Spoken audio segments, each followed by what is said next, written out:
excited to be here today. Some really great content that we're looking forward to running through. So hopefully everyone can see my screen. Smitha, can you see the screen okay? Is that showing all right? Yeah. Fantastic.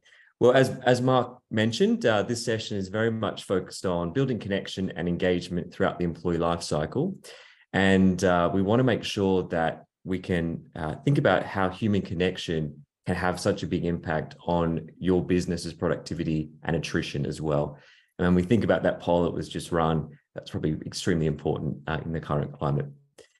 So we briefly mentioned who we are, but a little bit more background on the two of us. So from my side, as Mark mentioned, Chris Jones, I'm the Global Director of Customer Success at Enboarder. I've been with Enboarder now for almost 6 years. And in that time, I've had the great opportunity to work with hundreds of different companies across the globe in all the different regions and try and help them bring their people experiences to life with the Enboarder platform. So it's been a great 6 years, and hopefully can impart some of that wisdom today as well. But I'd also like to introduce our co-presenter today, Smitha Sanjeev from Thriva, as mentioned. Thriva has been a customer of Enboarder's for about 1.5 years now, but also Smitha and the team were the inaugural winners of our Journey of the Year award, looking at what Thriva built within the Enboarder platform. But I'll let Smitha introduce herself in a bit more detail. Thank you so much, Chris. Hi, everyone. Very excited to be here with you all today. I'm Smitha, and I'm People and Culture Associate at Thriva, and I work as part of the people team. I've been at Thriva for over 2 years now, and I look after kind of all things people and trying to deliver a really, really good people experience. Thriva are a health tech scale-up in London, and we are looking to change remote diagnostics. Amazing. It's a really cool space, and excited to have you share some of the great things that you and the team are doing at Thriva. So thanks for joining. Thank you. With that out of the way, I guess it's time to dive straight in and talk to what you're all here for today, and that is the importance of building human connection throughout the employee lifecycle. We want to start with the question, though. Keep this quite engaging. So the question is, what does your personal workplace look like today? And you could just pop your answers in the chat. Are you working remote? Is it 100% in the office? Are you doing a hybrid schedule? There's so much happening at the moment with change from, that 100% remote to in the office. So we'd just love to hear what you're doing. For some context, Enboarder, we're a global company. So we've got offices in London, in Austin, in Sydney, and in Delhi. And we definitely have a hybrid approach. And we're looking at a couple of days a week, but definitely having intent behind those days in the office. But I guess, Smitha, from your perspective, from Thriva's point of view, what's the setup that you guys have? Yeah, so at Thriva, we're also working in a hybrid way. So we're trying to work in ways that empower our team to kind of do their best work, be their best selves, and move together for the business to create at an intelligent pace. We think that greater flexibility enables our team to kind of find ways of working that better suit them to be more productive and engaged. But at the same time, we feel that being together is important to build connection, innovation, creativity, and trusting relationships. So we ask people to come into the office if there's a meaningful purpose, such as a team day or a company town hall, in-person trainings, offsites, and socials.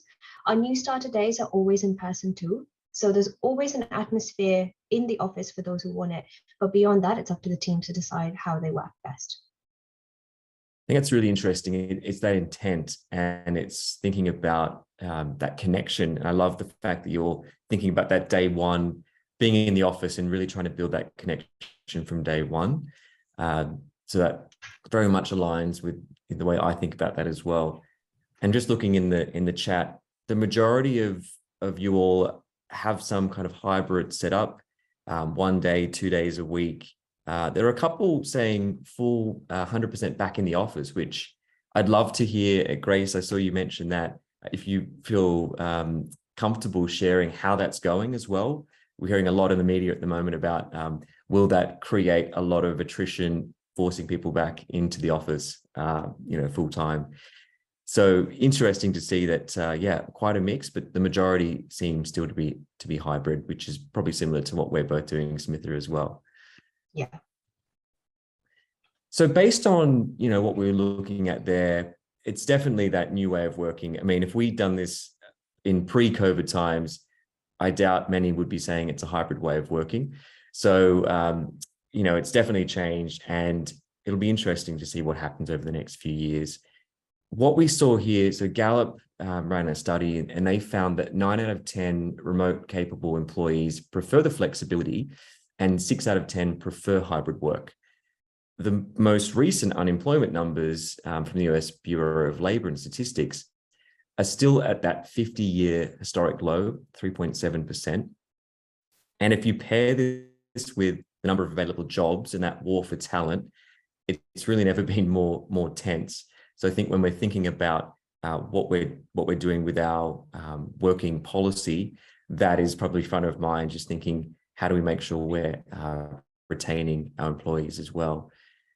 I guess we also have the great reshuffle still in effect. PwC is saying that 20% of the workforce says that they are likely to switch jobs in the next 12 months, which is really interesting. And finally, and I think personally for me, most importantly, there is a crisis of belonging happening with our workers. McKinsey found that 51% of the employees who left their jobs in the last 6 months did so because they lacked that sense of belonging. And just last week, Forbes actually posted an article that showed around 25% of employees feel they don't belong, while 40% said they felt isolated. So quite damning statistics coming out about what our employees are feeling out there at the moment as well. This is just the tip of the iceberg, I guess, when it looks at the change in the workplace and the workforce since the beginning of the pandemic. And the types of struggles have changed over that time too. It's not just how we work and where, but also it's a bigger focus on that work-life balance, which we're all talking about. Seeing recent hiring freezes, labor shortages, the need for different skills. It just feels like there's a lot going on right now, and we're all feeling it, I'm sure. And so one for you, Smitha, actually, is how have you seen this change play out at Thriva? What challenges have presented themselves both as an organization and to your individual employees as well? Yeah, so we've definitely seen a lot of change over the last few years, and I don't think anyone can say they've kind of cracked the case or figured it all out. We're all kind of adapting to this changing situation and learning new things. I think it's important to find that balance between what the business needs and what your team needs. So we've seen a variety of challenges as well, which I've no doubt are similar to many others, such as how do we collaborate without having far too many meetings? How do we communicate effectively so that everyone needs to know what they need to know without just creating a lot of noise? How do we continue to support each other's well-being and know when someone needs help, especially when there's so much uncertainty out there? So just a range of challenges, really. Yeah, interesting. And I think, we've talked a lot to different business leaders and very similar challenge, I think, to what you're facing. What are the things keeping them up at night? How do we make sure that we have the collaboration, we keep people engaged and excited, but also we need the business to run. And interesting point that Matthew just put in the chat around manufacturing and construction, just a different industry, and thinking how, we can't necessarily have a remote workforce. We can't have a remote workforce in some roles as well. So it's interesting too, just thinking about different industries, having different approaches, and how do you balance that with different types of workers that you have as well. And I guess with all of this, the most common concern that we've heard is about creating that sense of connection and community within the organization. And that's probably a key topic that we'll focus on today. So as we dig into the idea of connection, it can mean so many things to so many people. So another one, a bit of interaction for you all. If you can pop in the chat, what does connection mean to you? How would you define connection in your organization? And then finally, how important do you feel connection is in your organization? So how would you define it? What does it mean to you? And then how important do you feel it is in your organization? Smitha, I'll go back to you again on this one. What does it mean to you? What's connection when you hear that word? I think it's a great question. And I think connection to me means kind of being in harmony with your work, with your team, your manager, and the business as a whole, no matter where they are in the world or where you are. So I think it's kind of what inspires belonging and makes you feel really energized about what you do. Yeah, I agree. And I think that energized bit to me is really powerful because it's not just a nice to have. It's, we'll talk about it a bit more, but it definitely creates that energy. And I'm just seeing some of the thoughts coming here as well. Sarah saying a sense of belonging, shared purpose, meaningful relationships. Claire saying it's that shared purpose, mission, common interests, way of working with each other. So I think by the looks of it, we all have a very similar view on what connection means. As I mentioned, the other question to the group is, how important do you think it is to your business as well? Interesting to see, and we'll come back to some of those comments later on as well. So I'll dive into some more of the theory behind this as well. And at Enboarder, we believe connection matters, obviously, but we aren't the only ones who feel this way. And there's a lot of different people out there, and a few we wanted to mention. So the first is Adam Smiley Pozwolski and Brené Brown. They're both best-selling authors, and they've both spoken about the importance of connection. Adam has said that employee disconnection is one of the main drivers of voluntary turnover, with lonely employees in the US costing up to $406 billion a year. And Brené commenting, connection is why we're here. It's what gives us purpose and meaning in our lives, which we saw a lot of you mentioning there as well. And thirdly, John Parsons, who's a senior partner at McKinsey, talks about social capital is a building block that ultimately leads to that connection, that innovation, and the sharing of ideas. So when we think about all of this research and a lot of the thought leaders talking about this, having meaningful connections isn't a fad. When you're intentional about building those connections, the more successful your company and your employees will be. So it's really important to look at the actual results that come from it. As we saw when you were sharing your ideas of connection just now, there wasn't one defined way of what we're talking about connection. It means something a little bit different to everyone. And I think this is what is one of the biggest challenges when it comes to building connection at work, because it is viewed in so many different ways. But we wanted to try and see at Enboarder if we could at least find one. So what we did, we partnered recently with Red Thread Research on a report which is titled Rethinking Connections in a Hybrid Work World. And as part of that, we surveyed 700 leaders and employees, and we created this definition of connection. It's relationships with people, ideas, and information that help people get work done and feel they're part of something meaningful. So that was our takeaway, which I think encompasses a range of what you were all putting in the chat just before. We also discovered that we can take that definition and we can apply it to 3 core relationships in the workplace. The first is the connection within your own team. So this is the individual's relationship with their manager and teammates.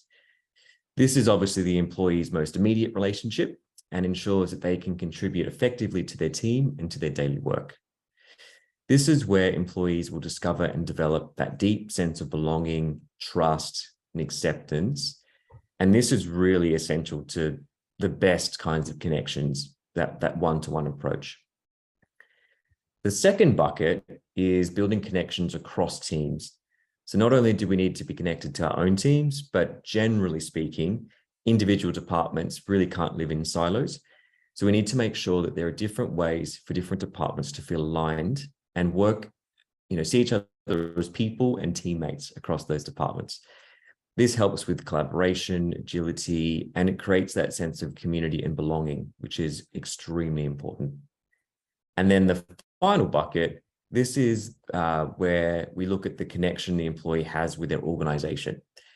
So there's a greater sense today, more than ever, that to feel like you're part of something bigger when you're at work is so important. So it's not just your day job, it's what do we stand for as an organization and how do I fit in with this? So thinking of the mission, the culture, the purpose, the vision, they're so important when you're trying to get connection built with your employees. And this can really be the make or break, whether or not an employee decides to stay at a company or to move on can really be dependent on this. So when you build a better connection between your employees and the company as a whole, it's going to improve agility, engagement, and even customer satisfaction as well, if you're in that industry working with end customers. So there are three ways that we look at the different types of connections that you can have. It's interesting and easy probably to talk about the importance of connection, but as we know, putting it into practice is another beast in itself, especially with the hybrid way of working that most of you are still in. We found there are 5 main challenges the companies are facing. The first is definitional confusion. Then we've got unprecedented environments, overwhelm and burnout, social division, and then the last one, and one we can't control, is the economy. As we've covered, there's so many ways to define connection because there is no one definition. Internal leadership is finding it difficult to determine the best way to support better connection, especially in that hybrid workforce. The second challenge we've seen is that companies will not be able to bring their entire workforce together in that face-to-face environment.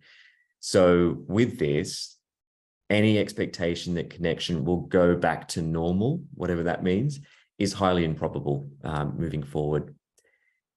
Third, and no surprise, that age of overwhelm that we're all living in and the burnout, it's been with us for a while and it's still there. And it was interesting, recently, Slack, they had a future forum and they reported that 40% of employees globally are burned out. And so when you think about how you're trying to connect when people are feeling burnt out, it just makes it even more difficult. The fourth area on social division, I'm not sure if we've ever lived in a more polarizing time when it comes to social and political issues. You just have to turn on the news or open a newspaper and there is so much going on at the moment. And because of that, what we're seeing is many are seeing that this is permeating into their work, into their personal life. And it's just making people feel a bit more anxious and it's more difficult for them to connect as well. And then finally, as I alluded to, the economy is very difficult to control, predict. There's uncertainty when we look at all the issues with the rising energy prices, the amount of stress and pressure that was just putting on everyone. This makes it extremely difficult when we're thinking about financial security as well for individuals and for the company. So trying to think how we can connect people when they've got that on their minds as well. However, it's not all doom and gloom. We've got some strategies and ways to think about how you can tackle these challenges and set you apart from other organizations, try and be more connected and agile as well. But before I jump in, I've got Smitha. I'd love to just ask you, do these points resonate in terms of the challenges? And are there any other challenges that you're facing at Thriva specifically? Yeah, I think I can definitely agree with all of these 100%. And I don't think there's a one size fits all solution to it. We've seen challenges like trying to use new tools to collaborate, but now it feels like there's too many tools to communicate as much as possible as we scale and use new innovative modes and ways of communication. But it still feels like there are people who don't know what they need to know.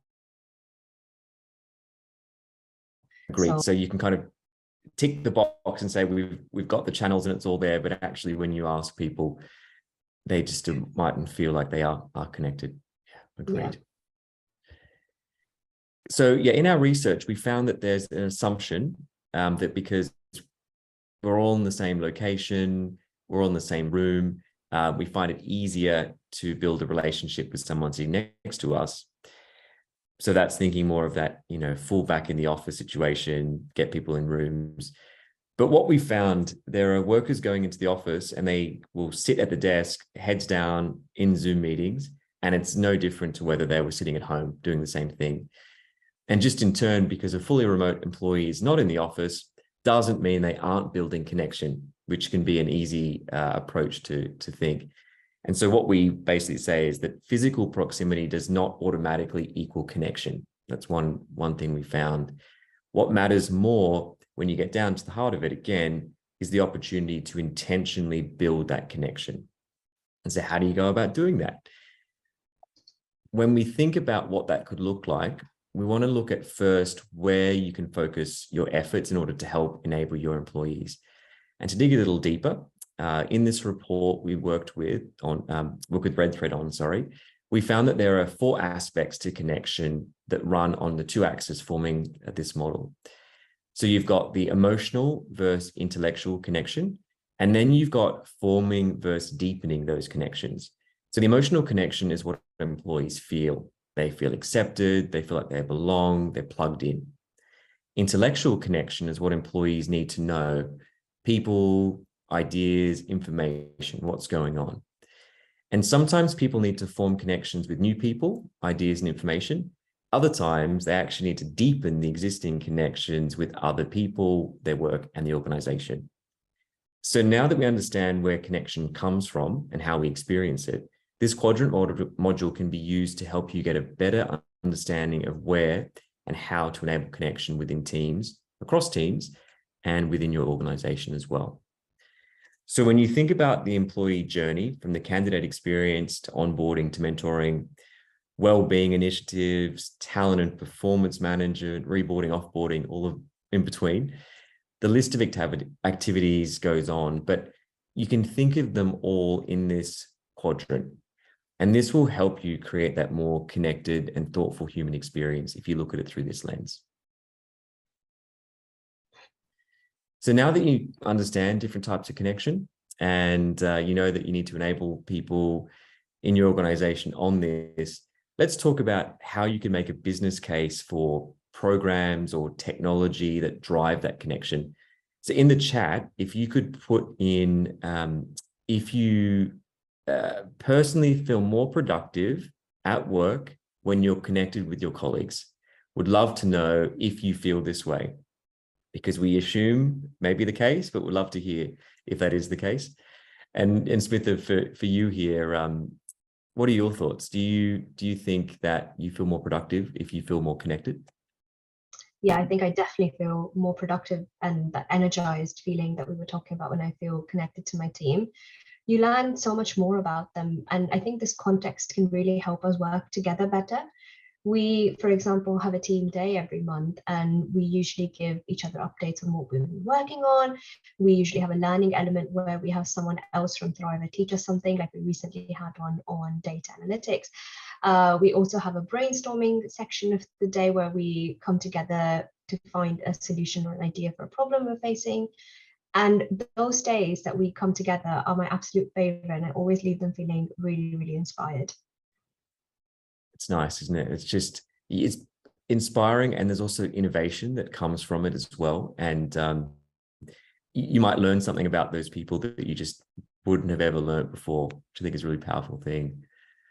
Yeah. I'm seeing in the chat as well, lots of yes, agree, feel much more productive if I'm feeling connected, more empowered and creative. Mitzi's mentioned that as well. So I think that's a really interesting thing, thinking about the creativity, innovation that can come from that. Fantastic.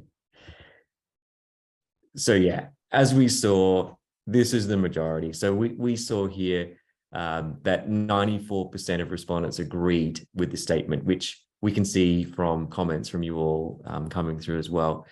And I wasn't surprised by this stat, but it's great to see that we all feel this way and why it's so important. And at the moment, I can't look at anything coming out of the HR industry without seeing or reading about connection. There's just every single article you see seems to reference connection. And that's because, as we talked about, it's really critical to your company's success. Why? Well, what we saw is employee experience drives employee engagement, and that drives retention and overall effort as well. And I guess, do you want some proof that connection can drive better business results? So we'll dive into that a bit more now as well. Because we're keeping it nice and interactive, just would like you as well to think about, in one word, describe what it feels to be connected. When you're really connected with people at work, how does that make you feel? So some examples, from my side, I think it brings trust. It makes me feel like I belong. It's fun if I'm more connected in the organization as well. So would love to hear what your words are when you think you're feeling connected in the organization. And what we might do is have a quick look at some of those coming through. Energized, supported, motivated, inspired. Nice. So I think some great feelings coming through there. Respected as well. Thank you. So I think respected, inspired, supported, fantastic words to use there about why connection is important as well, particularly when we think about in the onboarding. So wanting to dive into that a bit more in depth now as well, thinking about how do you make sure that your new hires feel supported and connected during their onboarding. We know that first impressions are really key, and there's so much research that backs this up. We saw from Aberdeen Group that 86% of new hires decide how long they'll stay with the company within their first 6 months, and 20% of new hires will leave within 6 weeks of joining, which is quite terrifying when we think about that. So establishing that connection early in that onboarding process is fundamental to successful hiring. Think about the time, the expense, the effort we're all putting into talent attraction. And we mentioned at the poll at the start, attracting the right people is the hardest thing at the moment. And so if we can impact the length of people staying with us, onboarding is a great opportunity to do that. And that's where we want to really focus. Because what we wanted to show here was a little bit of a model looking at the traditional model of onboarding versus the experience and connection-driven onboarding. So what you often see, and it might be the case now, or maybe you've changed it, but during that recruitment process, you've got very high levels of engagement, connection. People are feeling very engaged throughout. And then historically, once that contract is signed, then it drops off. The candidate or the employee doesn't hear much from the organization anymore. They're a bit lost. They're not sure where to go. They don't really know much about their manager. Whereas in what we call the experience-driven or the connection-focused onboarding, it's very much around having more frequent touch points, keeping people engaged and energized. So when they join, they feel like they have already been a part of the business before even their first day. So this is a model that we look at, the traditional versus experience-driven onboarding.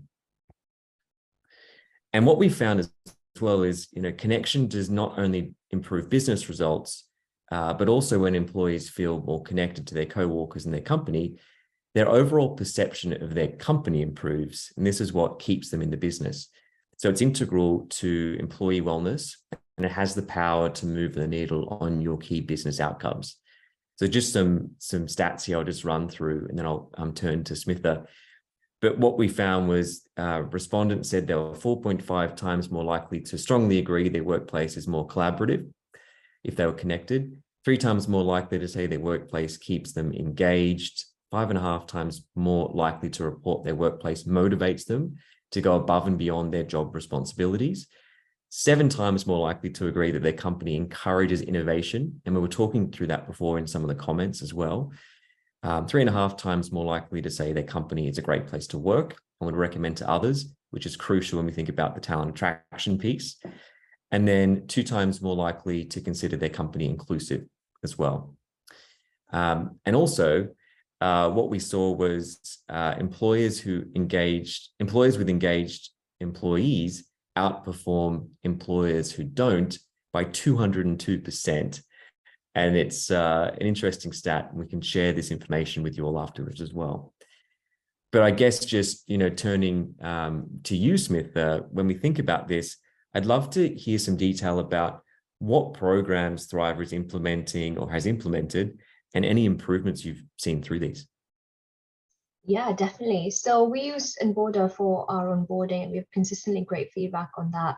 New starters can often have a lot of anxiety around changing jobs and what to expect. So we try to alleviate that by being kind of crystal clear on what they can expect from their first days and weeks at Thriva. And Enboarder really helps us deliver this key info to them at the kind of the right intervals. We often invite them to socials happening before they even start, especially if they have a longer notice period. That really helps. The first day is always in person, and we have a welcome breakfast where we try to get to know our new starter and them us. When they start, we also give them a 90-day plan to help set them up for success, and we also have them meet their Thriva and onboarding buddies. So that really helps kind of make them feel really welcomed. And yeah, so I think it's working well. We've also introduced a range of benefits in 2022, which we found the team really love, whether it's kind of the flexible well-being budget, our workplace nursery scheme, where parents can pay for childcare through salary sacrifice, private healthcare, which also includes comprehensive mental health support, and even financial advisors. So we found that allowing our team to pick what works best for them has worked in all aspects of our culture, whether it's our benefits or our ways of working. That's great. And something you mentioned there, just around allowing employees to pick what works for them. I'd love to know how you kind of made that work and made that happen, because I know it's not the easiest thing to do. So yeah, a bit more information on how you can make it flexible for employees. Yeah, definitely. So we know that we've discussed about how there's many things that can't have a one-size-fits-all approach. So we kind of thought about the same thing for benefits. So we felt that benefits should be comprehensive, but the team should be able to choose what works best for them. So for example, we have a flexible benefits debit card that people can spend on anything they like, except gambling. We have to say that. And whether it's new duvet sheets or a plant or a treat for your pet, whatever makes you happy, that's what you should go ahead and do, rather than us deciding what works best for the team. For example, if there's, instead of them being tied to the one gym that we could partner with, they can go to a local independent gym that's probably right across their street. So we really try to make it work for them rather than make it work for us. That's fantastic. And when we think about the 3 pillars of connection we spoke about before, think about feeling connected to the organization. If there's that ability to have that choice and give them that trust, I think that's a great way just to build that even stronger connection with the organization. So have you heard much from these programs? Are you getting much feedback?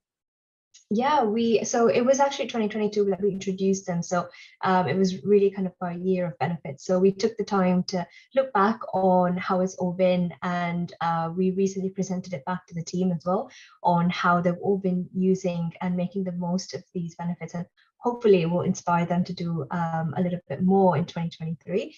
But we've definitely seen some great uptake. For example, one of the benefits that we introduced in partnership with Possible is climate perks. So if the team travel in a sustainable mode of transport like ferries or trains instead of flying to a destination, we'll give them that time back up to 2 days a year. And we found that so many people chose to travel sustainably, and we asked them, would you have flown if we didn't have this? And they said they would have, but they chose to take the train or the coach or the ferry. So it's been really, really great to see the impact that this has had, not just on the team, but more widely as well. That's fantastic. And I think it just makes me remember why we love you and Thriva so much. Like the way that you approach the employee experience and what you offer is just incredible. And it's no wonder everyone is feeling so connected at Thriva. So that's fantastic. So just moving on a little bit now. So I'd love to talk more about how working in the office could be structured. So the hybrid way of work is here to stay. But just thinking about when we think about the office and connectedness, how that could work. So when we looked at results of the Human Connections Workplace Survey that Enboarder ran, 69% of respondents said that they are back in the office full time. So it's actually quite a large percentage we saw. 21% said they were hybrid, and then 10% said they were fully remote. So with much of the workforce working in different ways, employees are starting to feel the impacts of that lack of genuine connection across the board. As we've touched on previously, amenities like gym and video games and snacks, even rock climbing walls and Lego rooms and all this cool stuff that we've seen over the years, that solely probably just doesn't cut it anymore. People are looking for something a bit more, and especially if they're not in the office to enjoy some of those perks, how do we think about that differently? And Smitha, you mentioned some great ideas even just then of how that can happen. So that what we've seen in the last couple of years has given the employees ample time to reflect on the role of their workplace relationships and what work actually means to them. And as our research has shown, those beautiful offices and gyms probably aren't everything that employees want right now. So what does make our people feel connected? Connection ultimately comes from peers. In our survey, 93% of respondents said their co-workers are what has the biggest impact on helping them feel connected. And while managers play an integral role when it comes to employee engagement, we've typically believed that managers had the biggest impact on helping our employees feel connected. And the good thing is it's been validated by Gallup. Yet, in our 2022 employee survey, 25% of respondents believe that the manager has the biggest impact on them, while peer relationships were ranked much higher among the larger group. So it's, I think what we're finding is the importance of managers is so important, but also peers has a close second in terms of how much that means to make them feel connected. The top activities that help people feel connected: team meetings, manager one-on-ones, skill sharing with peers, those kinds of sessions. And then obviously those spontaneous in-office interactions with co-workers, or the water cooler chats as they've been referred to. And so these are the things that your teams are most likely already doing, which is great, because it means that we don't need to start from scratch designing new programs and connection events.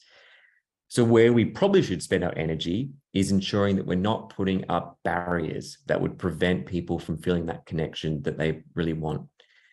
So then we wanted to just look at what is keeping employees from feeling connected. But as the theme of this webinar is, we'd love to hear from you first. Are you finding any roadblocks in your organization that are preventing employees from feeling connected? I know that we spoke about the Smitha from your side, just thinking, are there any areas that you think are the big blockers from connection? Yeah, it could be things like employees not feeling like they know how the decisions are made and how they're kind of filtered down to them.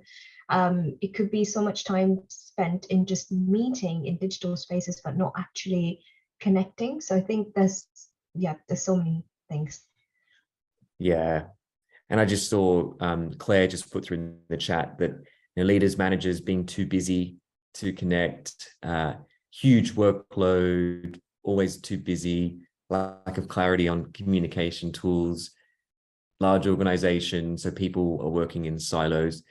Yeah, thanks everyone for putting those through. I think they very much align with what we're seeing. And what we found is no matter how an employee is feeling disconnected, it's very much an individual thing and something to be mindful of for each individual and their specific feelings and needs. But while employees are generally feeling much more connected to their co-workers than they were a year ago, it's not consistent across the board. For example, what we saw was remote employees are more than 3 times as likely to report feeling disconnected, while baby boomers reported the lowest rates of connection, 44%, when compared to Gen Z, 64%, millennials at 63%, and then Gen X at 52%. So then we wanted to dig into it a bit more and look at some of the reasons for this detachment. And you can see the graph here, but the top reasons that we looked at were 34% different personalities and work styles from their co-workers, 29% having unsupportive or passive managers. And passive manager is really interesting when we think about that word. At 26%, we had that lack of transparency in business decisions. And then 24%, simply, I choose not to get involved was an answer that we had there as well. So touching on that quickly, it is okay for employees not to want to participate in all the extracurricular activities, but there's no rule that says everyone needs to be a social butterfly or an extroverted personality. What we do look at, though, is the most important aspect is that they, as employees, feel connected to the teams in the best way that fits them, both emotionally and intellectually. So you don't want to try and force everything on everyone, similar to what Smitha, you were saying before around it's an individual experience and people are all different. So that's just something really key to think about when you're trying to connect your employees. And just to reiterate here, it's all about being intentional when trying to build that connection with employees. People can see things if they're coming across fake. So very much around how you are having that positive intent behind these areas of connection as well. Another roadblock to feeling connected and top of mind, managers, and we mentioned that, and a few of you commented in the chat as well. The top reasons employees report feeling disconnected includes having those different personalities and work styles, but closely followed is by having that unsupportive or passive manager, like we mentioned. And so in our survey, we actually asked managers to tell us how connected they felt to their employees. 52% of full-time in-office managers, 47% of hybrid managers, and 36% of fully remote managers said they were struggling with providing connection to their employees. So when we think about managers saying they're struggling, but also that managers have a narrow but powerful impact on their direct reports, how do we make this work? Only a quarter of respondents said their manager had the biggest impact on their feelings of connections. Those respondents who said they were disconnected were twice as likely to cite their manager as the cause. So delving into the manager here, it's how do we think about how can we enable them to make sure that they feel like they have the talking tracks, which will then help their employees as well. And just finally on this one, it's clear, especially as half of people managers agree they're struggling, we need to equip them and think about those tools. But to your point, Smitha, probably not too many tools. So how do we actually think about the strategy with tools to make sure that people can communicate with their teams successfully? So as I come to a close on the session, then we'll open up to some questions. I just want to review what I think the true value of human connection is for you and your companies. Feeling a genuine sense of human connection is one of the biggest factors influencing our people's productivity, job satisfaction, and even their positive or negative perceptions of their workplace. As employees settle back in and begin returning to the office, we're seeing a positive trend in these feelings of connectedness. We're seeing and experiencing connection as the foundation that supports every initiative. And by putting human connections at the center of your business, what you'll find is you will enable connectivity, engagement, and growth. We're seeing that all over the place. So as you're looking to help your employees transition to this new way of working, keep these three principles in mind. Firstly, connect. Superficial or artificial connection isn't going to cut it in today's workforce. Employees want to establish a genuine relationship with their peers in their company, and they want that true sense of belonging. Secondly, engage. Perks like free snacks and ping pong tables, they're nice, but they're not everything that employees are looking for.